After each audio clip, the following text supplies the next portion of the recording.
Hello, everyone. Welcome back to another episode of 52 Authors, 52 Weeks. I am joined today with the Melanie Herschorn, and I had to practice that. Hopefully, I got it right, who is the author of Making a Big Impact with Your Book. One of the things that I want to just tell you all, I wish that I would have read this book before writing my book, but I truly believe in no experience left behind. I took the plunge and got the book out there, right? And so now it's only up from here. Hi, Melanie. Hi, thank you so much for having me, Lisa. Now, I know nobody knows anything about me right this second, but I just have to say to you, your book doesn't fall off a cliff. So whenever you get the opportunity to start marketing it, you can make a big impact with it. So the whole judging thing that we authors do to ourselves, let's leave that at the door. Love it, love it, love it. See, one gem right out the gate. So, Melanie, tell our listening, viewing audience about who is Melanie, right? What have you been doing? What do you plan to do? Just tell us about you. Okay, well, um, I am a mom of two, and I have a dog and a cat. And when I'm not in front of my computer in exactly this spot, I'm running around helping those people. But what I am is a book marketing strategist and a publisher, an independent publisher. And so my whole reason for being is to help people amplify their voices. I've learned through a lot of self reflection and work that I always felt like I didn't have a voice. And so my goal is to always help people find their voice. And I've basically been doing that my whole career. I started out in celebrity PR in Hollywood, and then I got a master's in journalism and I worked in news radio. And I was constantly bothering my news director to do stories that really were helping giving voice to the voiceless. So I was always fighting, like, how about these kids who have, are in the foster system and nobody's paying attention to them? And how about these kids at a bereavement camp? So I was constantly just doing that. And then when I was 5 months pregnant with my first child, I got laid off. And I went, oh my gosh, I am unemployed and unemployable because who's going to hire a pregnant woman? But I was very lucky that the local newspaper picked me up and I started working on their school beat. And sure enough, first day I got a above the fold first front page story about kids who didn't have pencils or paper to take tests in the school district. Because again, giving people voice to the voiceless. So final point I will say is that after that, I decided to manufacture and design breastfeeding clothing, which was a bit of a left turn, but I did that. I sold my clothes on Nordstrom.com and Amazon and other boutiques. And then I hired somebody to help me with my marketing. And she was, she basically helped me run the business into the ground. She belittled me at every chance she got. And so when I closed the business, I thought, what can I do now? And I realized that marketing was kind of the through line of my career, and that I was, again, helping people with their amplification of their voice. And so when authors started calling, I went, okay, universe, I'm hearing you, and I'm going to do this. And that was a very long-winded answer to your But question. you know what? That was great because what you've done is let our listening, viewing audience that the end of a thing is not the end of you, right? So you decided, I'm pregnant. I can't work that job, but that wasn't the end of you. You pivoted and transitioned to another space. I think oftentimes we take the end of something as the end and be all, and it's not. You have to end something before you start the next thing. But let me just be clear in telling you all, once you end the thing, then you get into the newness. I like to call that the messy middle part of that We journey. are going to say messy middle. Yep. Yes, because it's the part where You have to become comfortable being uncomfortable, but that's where the magic happens because you experience this newness. You get to know yourself so intimately that when you get to step 3, you are rocking and rolling. And that transition is not the only transition that you're going to be in. You're going to continue to transition. You're going to continue to evolve. And that's a good thing, right? Because who wants to do the same thing for 50 years, right? You don't really get to learn and grow. So I'm glad that you gave that long explanation because you just helped someone out of that space that they were stuck in, thinking that the end of the thing was the end, and it wasn't. Thank you. I really hope that, there's that line that says, the one constant in life is change. And it's really hard to embrace change. It really is because again, you don't know what to expect. But sometimes, and actually I would say all the time, the change is for the better. Absolutely. I will tell you that when I was in the middle of writing my book, I was in transition. I was changing out of a place that really, if I could be honest, wasn't good for me, but I was there because I was comfortable. And I personally made a decision. I was no longer going to be held hostage by salary and benefits, and that I needed to impact a larger audience. And once I made that transition, whoa, I will tell you, when I was writing this book, I was crying to the computer, recording my chapters. But it was so freeing for me that the woman that you see standing in front of you today at 50 young years of age, she's ready with her boxing gloves on, ready to tackle the world and help others with their voice. So many of my listening, viewing audience have asked about, writing the book. And I know your book is about making the big impact, marketing strategies. I told you I had a strategy, but it wasn't really a good strategy.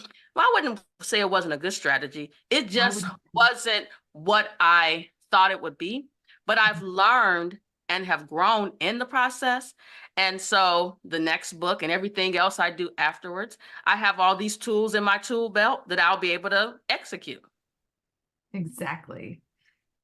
Was So there a question in there that I missed? No. no Okay. question, but I do want you to tell our listening and viewing audience, first they have to buy the book. So we can't tell them all the things, right? They have to get the book. But tell our listening viewing audience where to begin in this journey of, let's say they've already written their book. What do they do? Maybe they haven't written their book. What's the first place they should start at? Okay. So whether you've published a year or two ago, or you're looking at a cursor flashing on a blank page right now, the first thing you want to focus on is your mission. Why are you writing, or did you write this book? And you, Lisa, you probably know this because you're an author. Sometimes it's really hard to walk around going, I wrote a book, everybody. Everybody look at me. You start to think, oh gosh, I'm annoying my audience, or I look like I'm full of myself or whatever. So when you focus on the reasons that you wrote or that you are writing this book, that it makes all the difference. I just recently we made bestseller on Amazon in 3 categories. Thank you. And like #1 in 3 categories. And when I asked people to help support me, I didn't say, hey, I wrote a book. Can you support me? What I said was, we want to get to #1 so that we can help more authors fulfill their mission of selling their books and getting their voice out there. And that's so much easier to enroll people in because, no matter what we do online, the only thing we're actually thinking in our brains is what's in it for me. Uh-huh. You open anything, any web browser, any Google, whatever. All you're thinking subconsciously is what's in it for me. And if there's nothing in it for you, you're gone. 3 seconds or less, you're gone. So when you want to really develop a strong marketing plan, a marketing strategy, always think those 2 things. What's my mission? How is it going to impact others? And how can I show them what's in it for them? I love it. I love it. And you know what? As I think about writing my book, it was really about me sharing my journey and really shedding things that were holding me hostage, that was preventing me from growing to the place that I know I'm supposed to be. I've been growing for the last 50 years, right? But there was another place, another level that I needed to get to. And in order to get there, I had to let go of past hurt and pain and regrets. And something that you said that just hit me in terms of those that are thinking about writing the book, don't get caught up in the mess. Focus on the message that you're going to share with the world.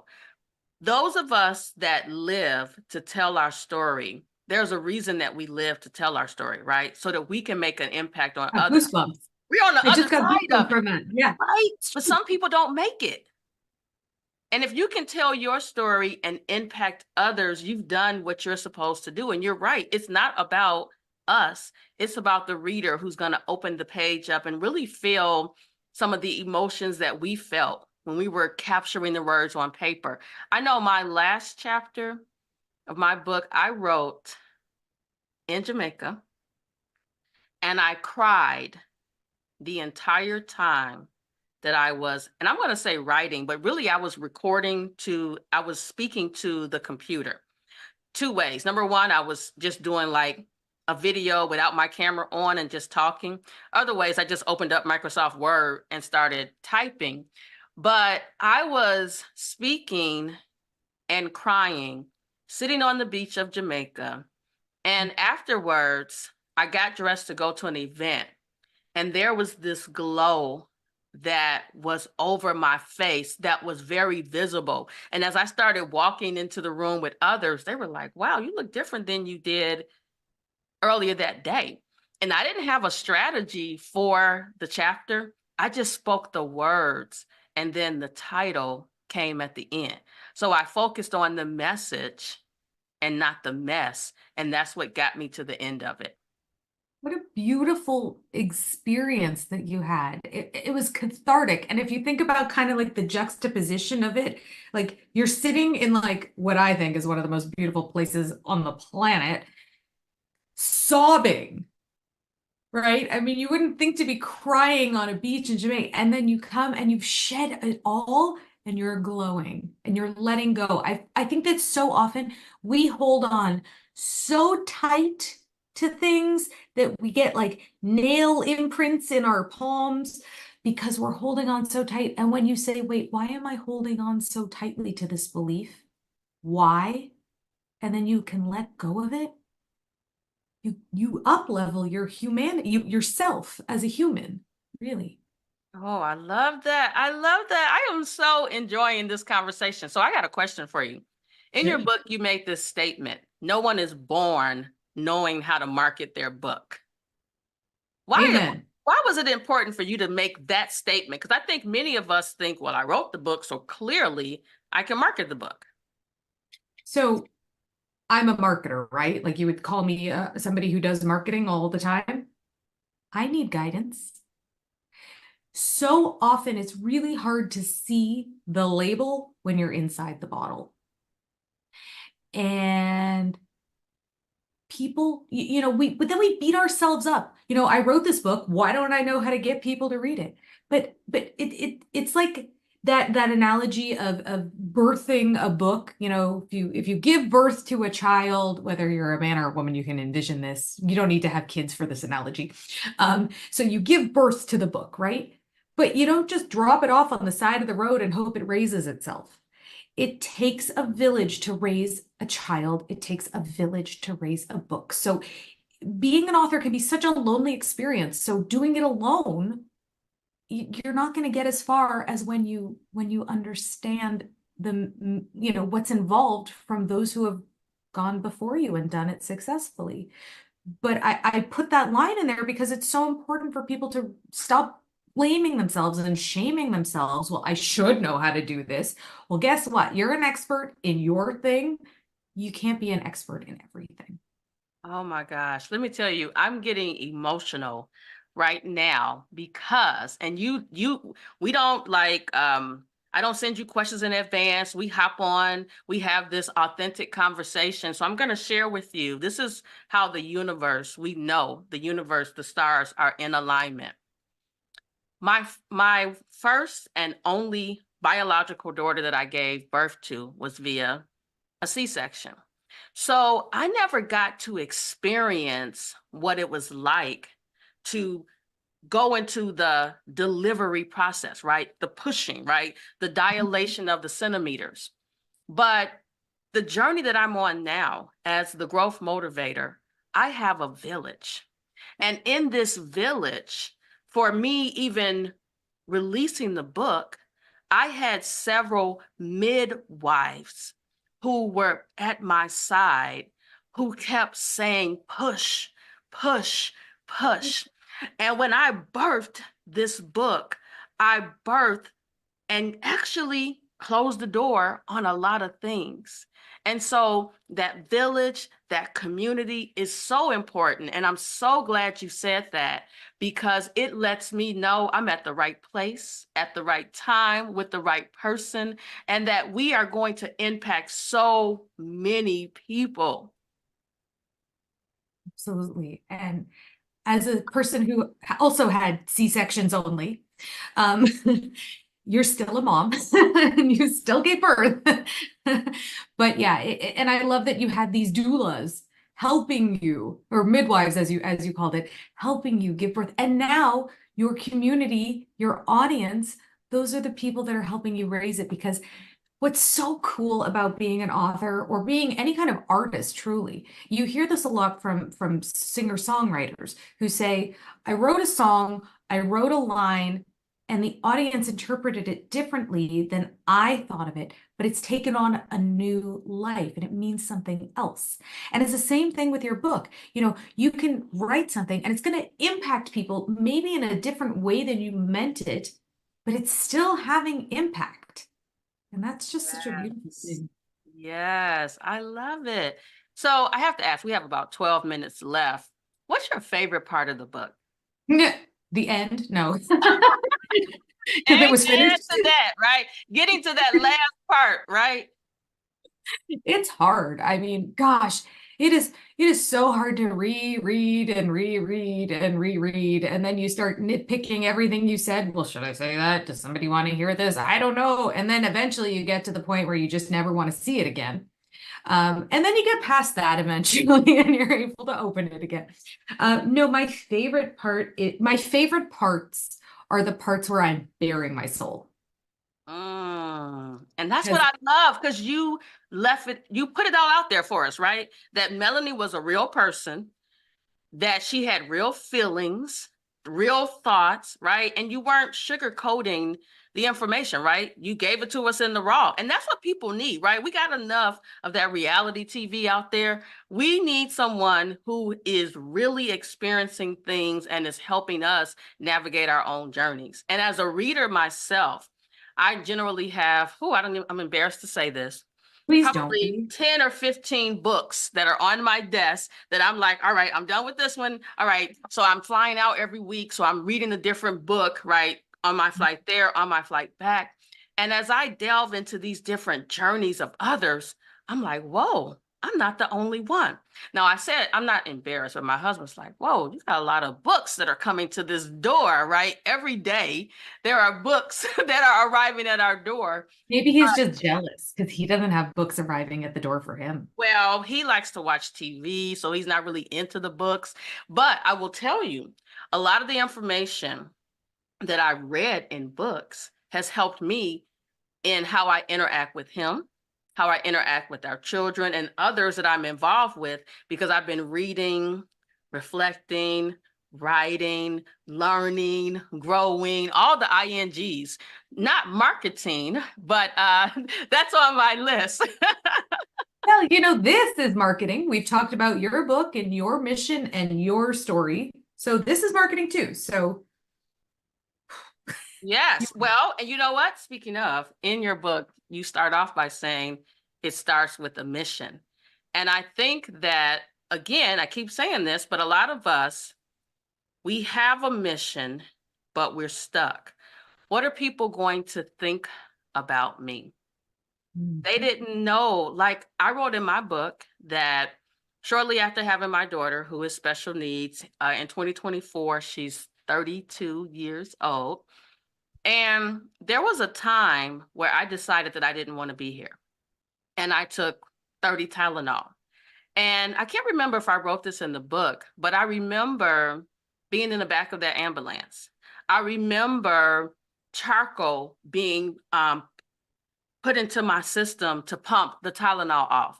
I remember going to the psychiatric hospital for a few hours to get an evaluation. And I think that I never shared that part of me with others. But once I did, others were like, whoa, we thought you were perfect. Nobody is perfect. I just don't look like what I've been through. But sharing it has helped others because now they're like, oh, I can definitely grow as well. I just have to stop feeling sorry for myself and get going. So you have to have a mission. Yeah, I love what you said. I just don't look like what I've been through. That's Yeah. a beautiful line. And that resonates so deeply.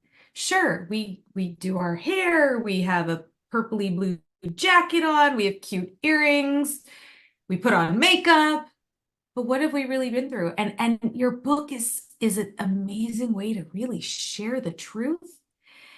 And you know, and once it's out in there, once it's out of the universe, it's there. And you don't have to feel the shame or feel like you have to bury it. And then you can kind of almost like make it your own and say, okay, say, stay strong and say, okay, well, now this is in the book. So now it's okay to be out there in the world. It's almost Yeah. like validating you in a way. Yes. Yes. You know, you talked about the couple of things you mentioned, makeup. When I started this journey for 52 weeks, 52 authors, I was like, I'm going to have my makeup on and I'm going to have all the things. And I was really like, you know what? You speak about authenticity, transformative experiences. Nobody wakes up every day with a full makeup job done, right? So I Well, decided, maybe a Kardashian does, but yeah, only the Kardashian. they have a team and they have money to do the things, right? So I decided that again, I'm not going to get caught up in the mess. I'm going to focus on the message. I also want our listening viewing audience to know that all you have to do is take the first step towards executing your journey. You don't have to have a title. I didn't have a title for my book until after the entire book was written. I was Me sitting too. outside with my husband and one of our friends, Chris, and we were like trying to figure out what could we name the book, right? Mm. And my friend Chris was like, well, you're the growth motivator, right? I was like, yes. And so he was like, the name of the book is Grow with Me. And that was such a perfect title because the book was about me growing, but it's helping others grow as well. So it wasn't until the end. Also, we didn't have the titles of the chapter. I literally was just speaking to the computer, crying, right? And believe it or not, if you talk to the computer for 30 minutes, you will have a couple of chapters um, instantly without worrying about, okay, what happens next? And then you also talked about the editing process, right? I will tell you, my editor, Kathy, publisher, she probably wanted to strangle me, right? Because I've gone through the doctoral journey, right? And you had to write, they send it back to you, and it's not right, and they send it back to you. So it was one point, she was like, send me the file. Said it just like that. Send me the file. She was like, it's good. She was like, your editing skills and rearranging things were great. She said, let me put my little spin on it. I'll send it back to you and then we can move forward. But for that moment, me trying to make it perfect, instead of meaningful, I kind of got stuck. But then once she, said to me, send me the file, I was like, okay, I'm done with this stage. Let me get my life together, because I was literally stuck, right? Just trying to, sometimes we compare ourselves to other authors. Well, what do they have at the end of their book that's different from my book, right? Just getting caught up in all those messes. And so I had to realize, and I learned this from reading a book called Who Not How, that I had to focus on what I was trying to share with my audience and let other folks worry about the other stuff, right? Because I can't be the author, the marketer, the editor, the publisher, all the words that, end in ER. I couldn't be all of those people. And so once I let go of that, I was able to move forward. But it was rough because I was having this conversation in my head. Totally. And so often we think, well, it has to be perfect. It has to be perfect right now. It's like I clean up before my cleaning lady comes because I don't want her to have mess. I'm like, wait, why am I? Well, I just feel bad. Like it's silly. You straighten up, because I do the same thing, because you don't want, well, first of all, and my cleaning company told me that sometimes they will go into houses and people are expecting us to clean up before they clean the house, right? Like getting stuff off the floor. So I'm very intentional by making sure that all the, sheets are washed and all of those things, so that they can come and do what I don't have to do, which is to actually clean. Like, so I mop, right? We don't have a cleaning company every month. It's like quarterly. But when they come, I don't want them trying to move around my big stack of chapters for my next book, right? And all the paper and all of that. So I like straighten it up, but it's not perfect, right? They still got to come in and do what they're good at doing, which is what I'm not good at doing. So all that to say, it isn't perfect when we do it. And It's a that's mess. okay. It's okay. It's okay, right? It's okay. Especially with marketing. Marketing is not going to be a perfect science or a perfect art. It's a test. You try things, you see what works. If it works, great, keep doing it. If it doesn't work, great, try something else. Not everything is always going to land. Maybe you're going to have one audience and you realize that's not really the ideal audience. So try a different audience. It's okay. There aren't right and wrong answers like in math class in 4th grade. Oh my God. We allow those past hurt, past things to hold us hostage from moving forward. And we can't do that. I will tell you that when I was in 3rd grade, my mom was told that I needed to repeat the 4th grade because I didn't have excellent reading and comprehension skills, right? Just turns out that my parents were getting a divorce. I changed schools, and the new school was like, no, she's fine. So that situation, I didn't allow it to hinder who I've become, right? Because I believed in me. My father always took us to the library to read books, right? I think that's why we stayed out of trouble, because we were in the library reading. But listen, I want our listening, viewing audience to know a couple of things. Number one, I know you are a marketer, right? But they need to know who you serve, how you serve them, how they can find you, because there are some folks that have that book that's sitting in their belly that they need to give birth to. Absolutely. So we are a soup to nuts independent publisher. So we help write, publish, we get the editors, the cover designers, the interior designers, and we also have a whole book promotion, offering, so that no matter where you are in the journey, we can support you so that you are getting your book out there and you are making a big impact. And one of the things I want to say fast, because I know we're running out of time. Keep going. Okay. Is that we're not going to get rich on book sales because we're not J.K. Rowling and we're not Stephen King. That part. And that's why one of the things we work on with our authors is developing alternative revenue streams from the book. So maybe that's creating a course, creating trainings, pitching you to big speaking events, because there are a lot of speaking events where you can't get on the stage without a book, or media opportunities. When the media is looking at who to talk to as an expert, they're going to pick the one with the book, probably 10 times out of 10. And, podcast guesting opportunities. We help with these strategies as well, because your book, people get so focused on the launch. It's like, oh, I got to launch, launch, launch. Well, then what happens is those who don't have a marketing strategy after launch, it just fizzles. And then there's that shame game and the blame game. I shoulda, woulda, coulda. Then they end up with a box of books in their closet collecting dust. And so that shouldn't happen. It doesn't have to happen to you, because no matter where you are, you can start marketing right now. Absolutely. I mean, there are some books that I read that they're still marketing today, and the book was written 5, 10 years ago, and their marketing game is still strong.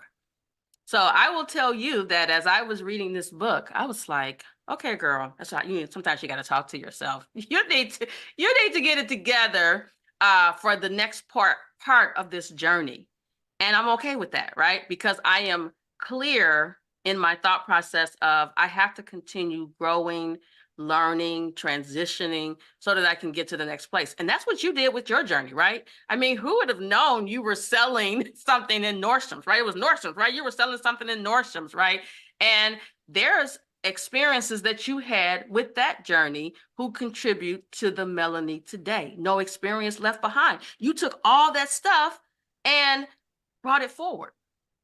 Oh, I love that you said that. Okay, so my grandma is 99 and Oh, almost. okay. My grandfather is 103.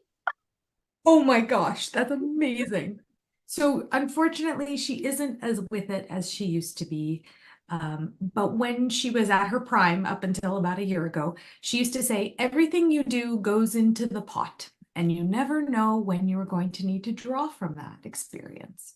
And so that's something that I fully believe in. So even though, when I was 18, I couldn't get a summer job. All my friends were off at overnight camp having a blast, and I got a job in a book warehouse where I was packing books in boxes. This is full circle, okay? All the other people who worked there were men who were of Jamaican origin, so they taught me some of their Jamaican patois. Yeah, Um, man. the way you get. Yeah. So I was a fish out of water, obviously, because I was like this girl in this warehouse with all men, but this was their full-time job. But what did I learn in that? I learned about books. I learned about packing boxes, which is an art form, which I had to do when I had my clothing company. So even though I was in this job and I thought, well, this isn't what I want to do when I grow up. It's amazing how you can draw from different experiences and they help you in your life, and you never know when that's going to happen. That is so true. My grandma used to say, get all you can and can all you get, which is basically the same thing your grandma told you, right? So all the things that I've learned over the last 50 years, I'm bringing them forward. Even things that she said to me that I didn't understand then, I understand now. But I also, since she's gone, I understand her better as I've gotten to understand myself. Beautiful. So it has been such a pleasure getting to know you. You have no idea how much I've grown by interviewing one author after the next. I feel so blessed to have met you. This is not the end. I said 2025, I got to do kind of a where are they now segment, right? After the 52 weeks, where are we all? What are we doing? How have we grown, right? So thank you so much for coming to share your story, the big impact. And did you tell our listening viewing audience how to find you? I don't think you said that. No, I did not. But you can get all the fun things on my website, which is vipbookmarketing.com. And so for those who purchase the book, there's a special area where you can get extra stuff. I am a witness because I have the iPad version of the book because I'm on the go so much. I have it in my iPad, and there's so many cool things in the book. And on my iPad, I can highlight and do some other things because when I'm reading, I'm reflecting, sometimes, crying. But in the book, you give so many tips. But let me just tell folks, you can't read the book and be an instant marketing expert. You still need a team. And a team doesn't mean someone that you employ full time. That's a misconception. Your team can be a bunch of folks that provide services to you based on their zone of genius to help you get to where you're trying to go. Doesn't mean you have, accountant on payroll, right? If you're paying all these people full time, you will not be paying yourself at all. That is so true. And as entrepreneurs, we often forget to pay ourselves. So that's number one. Absolutely. Well, thank you so much. I wish you the best of luck. I wish that authors will be knocking at your door, potential authors, right? Those that have that book that's burning in their belly and they're ready to get it out, or even those that have said, my book is out, but I haven't done a whole lot with it. They're looking for you as well. So thank you so much and have a great day. Thank you.